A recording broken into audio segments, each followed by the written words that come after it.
खबर मुजफ्फरपुर से है, जहां पर जिला के वार्ड संख्या 7 में भावी प्रत्याशी जनसुराजी डॉक्टर ए.के. दास ने एक सभा किया। काफ़ी संख्या में लोग उपस्थित हुए। प्रशांत जी के विचारों को उनके बीच रखा गया। वर्तमान विधायक और मेयर को आड़े हाथों लिया गया। उन्होंने कहा कि स्मार्ट सिटी के नाम पर जनता का पैसा बर्बाद किया जा रहा है, भ्रष्टाचार चरम सीमा पर है। स्मार्ट सिटी के नाम पर लूट खसोट किया जा रहा है। जनसुराज पार्टी एक नए विकल्प के तौर पर आई है। हमारा मकसद है कि बिहार में बदलाव किया जाए। हिस्सेदारी दें और परिवर्तन, बिहार को परिवर्तन की नितांत आवश्यकता है। इस परिवर्तन में आपका भी सहयोग हमने मांगा है। क्या लगता है चुनाव में कैसे अपने आप को देख रहे हैं? हमने कहा ना कि हम आपके सामने एक तीसरा विकल्प लेकर आए हैं।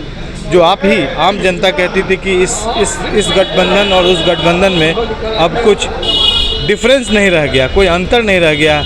एक बार एक सत्ता पक्ष जो है वो पक्ष में होता है तो अगली बार वही विपक्ष हो जाता है।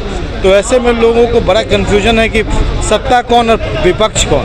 ऐसी हालत में लोग कई बार नोटा जैसे अनफॉर्चुनेट स्टेप्स उठाते हैं कि भाई हम किसी को नहीं चाहते हैं। तो आज हम जनसुराज पार्टी एक मजबूत विकल्प के बीच के जैसे आए हैं और हमारी मेडिकल भाषा में कहते हैं कि जब कोई दवा पुरानी न लगे तो कम से कम एक बार नई दवा का प्रयास जरूर होना चाहिए, नई चिकित्सा पद्धति का प्रयास जरूर करना चाहिए। विधानसभा की बात करें तो क्या लगता है सबसे बड़ी जो समस्या है जनता का, वो क्या सुनने को मिल रहा है? सबसे बड़ी समस्या लोगों के जनमानस में बैठा हुआ है कि हमारे मुजफ्फरपुर नगर निगम में जो स्मार्ट सिटी का प्रोजेक्ट है उसको ईमानदारी पूर्वक से नहीं किया गया है, नहीं किया जा रहा है।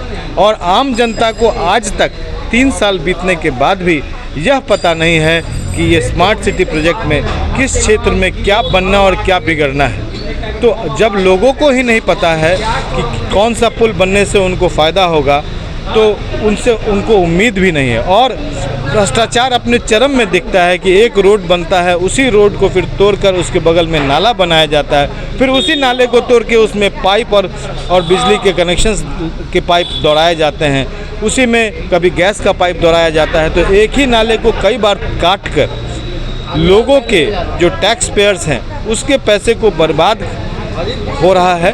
और जो बहुत छोटे बजट में काम किया जा सकता था आज एक वो भारी भरकम बजट हो गया है। ऐसा लगता है कि स्मार्ट सिटी जो है वो एक व्यवस्था का परिचायक है, एक पैरेलल व्यवस्था जो बिहार में चलती है भ्रष्टाचार के नाम पर, उसका एक जीता जागता नमूना है। यह आम धारणा है यहाँ के लोगों में।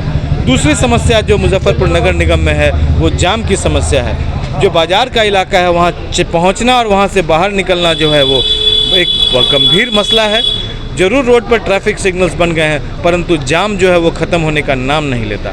असंगठित क्षेत्रों में जो लोग व्यवसाय करते हैं, जैसे ठेला पे काम करते हैं, ठेला पे बेचते हैं सामान, रेडी बनाकर बेचते हैं, रोड पर बेचते हैं सब्जी, और ये उसके लिए सरकार का कोई ठोस प्लान नहीं है। और ये असंगठित मजदूर जो है जब कभी भी बीमार पड़ते हैं तो उनको अपना सूद पर पैसा लेकर इलाज कराना पड़ता है, क्योंकि सरकार में व्यवस्था जो है ऐसी नहीं है जिस पर भरोसा किया जा सके।